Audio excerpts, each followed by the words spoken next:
for the successful conduct of the elections on the 23rd of November 2025, and we thank you for extending the invitation to the G7 class to come and observe your presidential elections and the legislative election.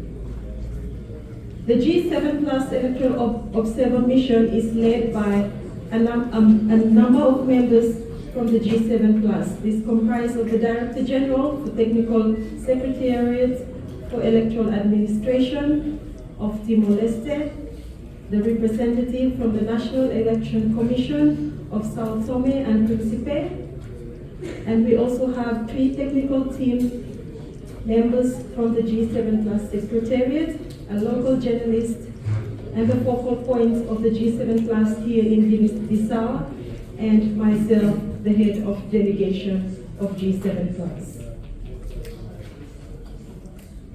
As an intergovernmental organization, the G7 Plus brings together 20 conflict-affected countries, including Guinea-Bissau, with the aim to achieve peace and stability through peer learning.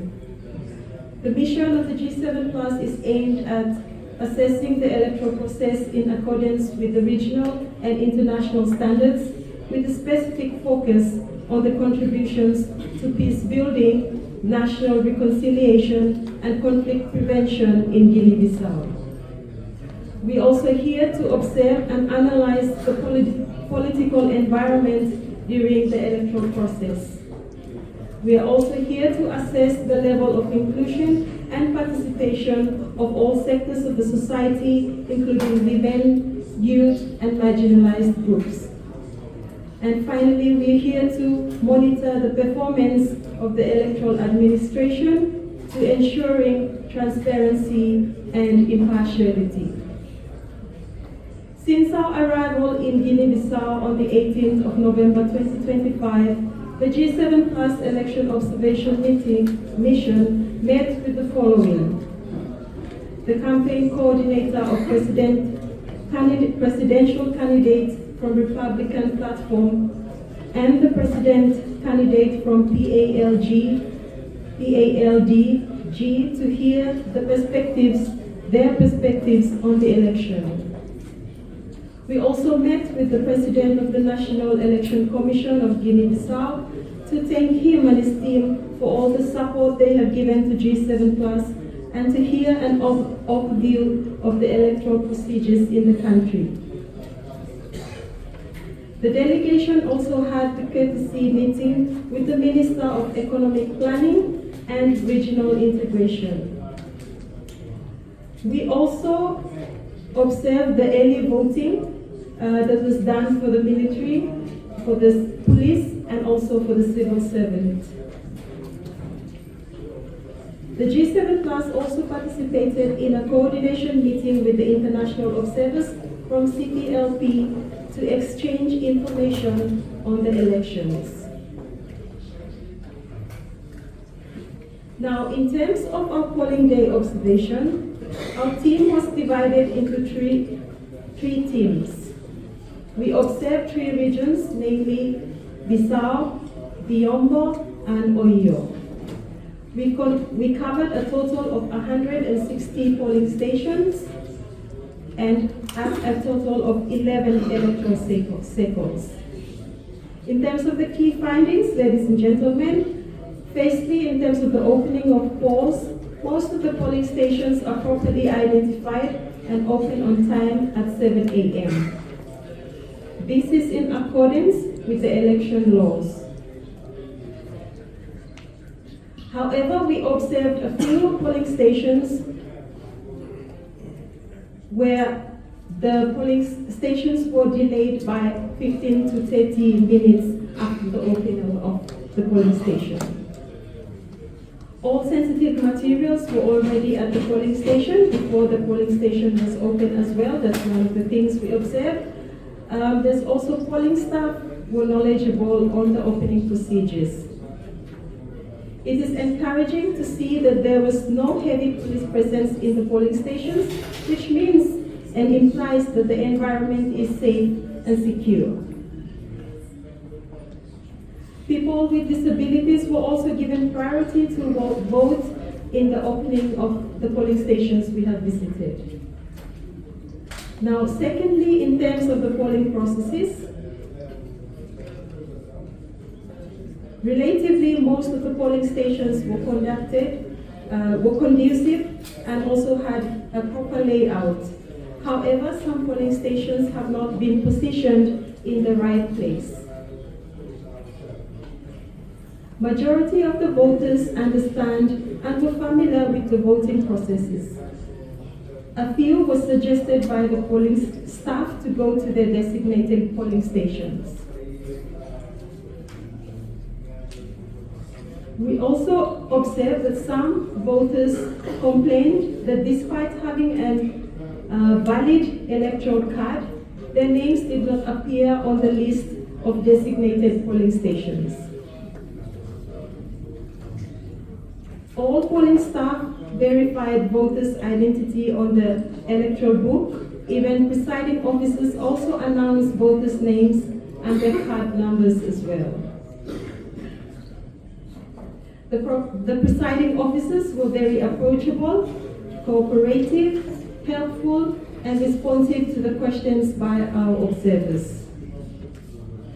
Most of the polling stations which visited preserved the secrecy of the voting. However, in some polling stations, voting booths are not properly positioned. Assistance to voters with special needs like the elderly, people with disability, pregnant women, and women with children were given priority at the polling stations as well.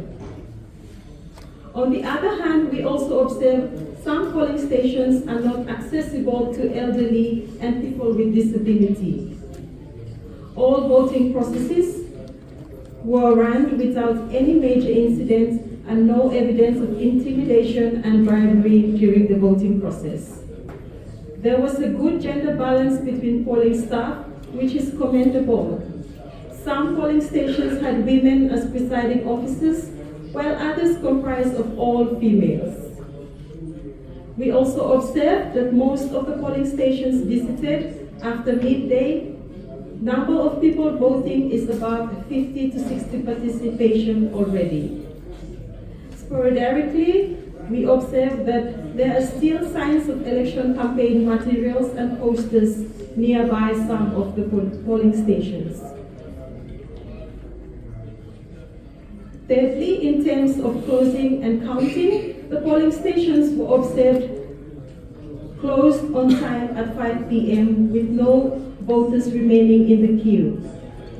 Ballot boxes were unsealed in front of party agents, observers, and the general community.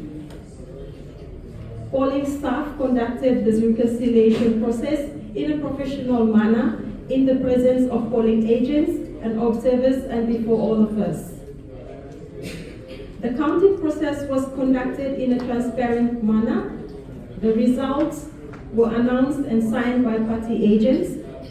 However, the team noticed there were a high number of null votes or invalid votes and blank votes. For legislative elections, we observed around 20% in the same polling station, while other polling stations it reached 50% from the total votes. Finally, in terms of recommendations, we proposed 6 recommendations as follows.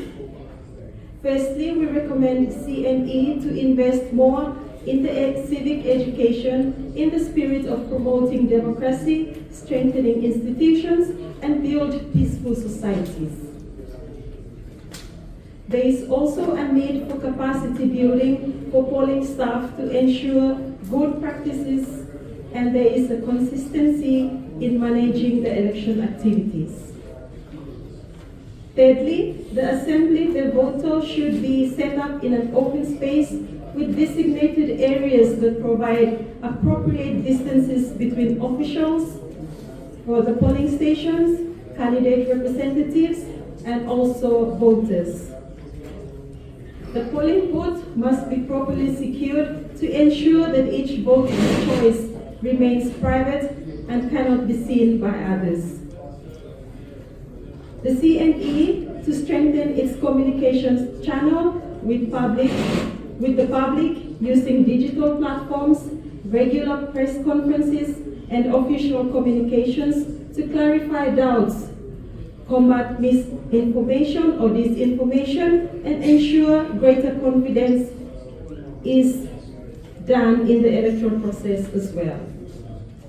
And the final recommendation is that CNE adopt specific measures to guarantee broad access to the electoral process for elderly citizens and people with disability, namely through ramps or adapted booths.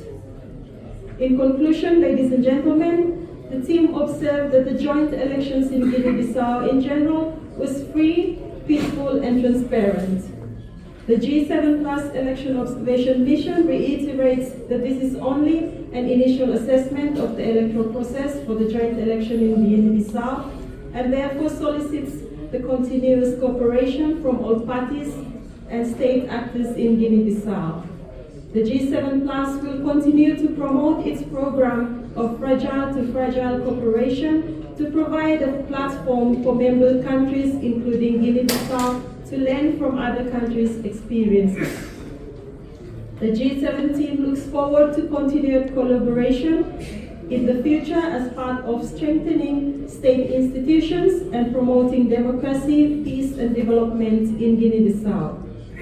And lastly, but not the least, the G7 team would like to reiterate its gratitude to the Guinea-Bissau Electoral Commission and the government of Guinea-Bissau for the opportunity to observe the joint elections, and we wish the above recommendations are considered seriously for future improvements of the electoral process. Once again, ladies and gentlemen, thank you to mas and obrigado.